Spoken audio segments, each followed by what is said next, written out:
ಗುರು ಬ್ರಹ್ಮ ಗುರು ವಿಷ್ಣು ಗುರುದೇವೋ ಮಹೇಶ್ವರ ಗುರು ಸಾಕ್ಷಾತ್ ಪರಬ್ರಹ್ಮ ತಸ್ಮೈ ಶ್ರೀ ಗುರುವೇ ನಮಃ.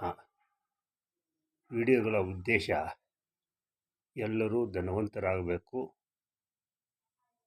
ಆರೋಗ್ಯವಂತರಾಗಬೇಕು ಮತ್ತು ನೆಮ್ಮದಿವಂತರಾಗಬೇಕು ಅನ್ನೋ ಉದ್ದೇಶ.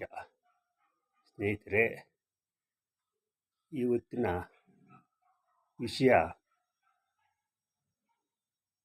ಮಧ್ಯ ವಯಸ್ಸು ಮತ್ತು ಅದಕ್ಕಿಂತ ಕೆಳಗಡೆ ಇರ್ಬೋದು, ಮೇಲೆ ಇರ್ಬೋದು, ಎಲ್ಲ ವಯಸ್ಸಿನವ್ರಿಗೂ ಸಾಮಾನ್ಯವಾಗಿ ತಲೆ ಸುತ್ತುವಿಕೆ ಅಥವಾ ತಲೆ ಭಾರ ಅಥವಾ ಅನಿಸ್ಬೋದು.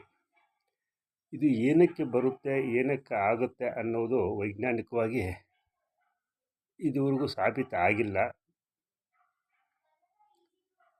ನನ್ನ ಅನುಭವದ ಮಟ್ಟಿಗೆ ಹೇಳಬೇಕಂದ್ರೆ, ನಾವು ಬೆಳಗ್ಗೆ ಏಳಬೇಕಾದ ಟೈಮಿಗೆ ಏಳುವುದಿಲ್ಲ.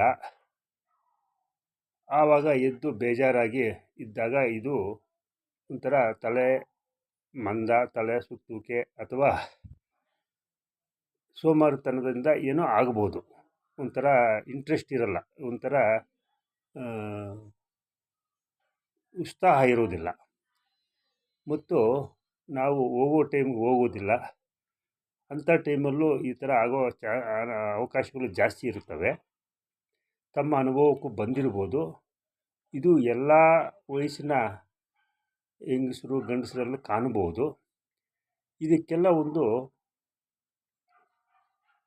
ಸಣ್ಣ ಪರಿಹಾರ ಅಂದರೆ, ಮನೆಯಲ್ಲಿ ಎಲ್ಲ ಮನೆಗಳಲ್ಲೂ ಸಿಗುವ ನಿಂಬೆ ಹಣ್ಣಿನ ರಸವನ್ನು ಸೇವನೆ ಮಾಡೋದ್ರಿಂದ ಇದನ್ನು ತಡೆಗಟ್ಟಬಹುದು ಸ್ನೇಹಿತರೆ.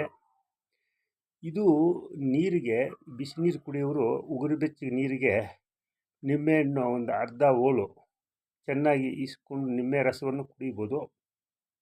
ಅಥವಾ ತಣ್ಣೀರು ಕುಡಿಯೋರೆ ತಣ್ಣೀರಿಗೆ ಇದನ್ನು ಜ್ಯೂಸ್ ಥರ ಮಾಡ್ಕೊಂಡು ಕುಡಿಬೋದು.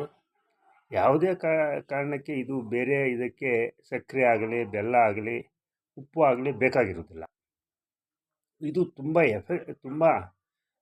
ಎಫೆಕ್ಟಿವ್ ಆಗಿ ಕೆಲಸ ಮಾಡುತ್ತದೆ. ಇದನ್ನು ಪ್ರಯತ್ನ ಮಾಡ್ಬೋದು. ಇದು ಆ ಥರ ಆದಮೇಲೆ ನನ್ನ ಅನುಭವದಲ್ಲಿ ಒಂದು ಅರ್ಧ ಗಂಟೆ ಮುಕ್ಕಾಲು ಗಂಟೆ ಆದಮೇಲೆ ಮಾಮೂಲು ಬರ್ತೀವಿ. ಆದರೆ ಈ ನಿಂಬೆ ರಸ ಕುಡಿದ ಮೇಲೆ ಸ್ವಲ್ಪ ಹೊತ್ತಿಗೆ ನಮಗೆ ಕಂಫರ್ಟಬಲ್ ಅಂದರೆ ನಮಗೊಂಥರ ಆರಾಮ ಅನಿಸುತ್ತದೆ. ನಾವು ಈ ದೂರ ಪ್ರಯಾಣ ಮಾಡಿದಾಗ ಅಥವಾ ಈ ಇಂಪಾರ್ಟೆಂಟ್ ಏನೋ ಕೆಲಸದ ಮೇಲೆ ಇದ್ದಾಗ ಒಂಥರ ಟೆನ್ಷನ್ನು ಅಥವಾ ಏನೋ ಒಂಥರ ಬೇಜಾರಾಗಿದ್ದಾಗ ಇದು ಬರೋ ಚಾನ್ಸ್ ಅವಕಾಶಗಳು ಜಾಸ್ತಿ ಇರ್ತವೆ. ಇದನ್ನು ಖಂಡಿತವಾಗಿ ಎಲ್ಲರೂ ಅವಶ್ಯಕವಾಗಿ ಮಾಡ್ಬೋದು ಅನ್ನೋದು ನನ್ನ ಉದ್ದೇಶ. ಇದನ್ನು ಒಂದು ದಿನ ಕುಡಿಬೋದು ಅಥವಾ ದಿನ ಬಿಟ್ಟು ದಿನ ಕುಡಿಬೋದು ಅಥವಾ ಅವಕಾಶ ಸಿಕ್ಕಿದಾಗ ಕುಡಿಬೋದು. ಆದರೆ ಇದು ಒಂದು ಈ ತಲೆ ಸುತ್ತುವಿಕೆ ಅಥವಾ ಈ ತಲೆ ಭಾರ ಅಥವಾ ಇದಕ್ಕೆ ಒಂದು ಸೂಕ್ತ ಪರಿಹಾರ ಅಂತೇಳಿ ನನ್ನ ಭಾವನೆ. ಇದನ್ನು ಪ್ರಯತ್ನ ಮಾಡ್ಬೋದು ಸ್ನೇಹಿತರೆ.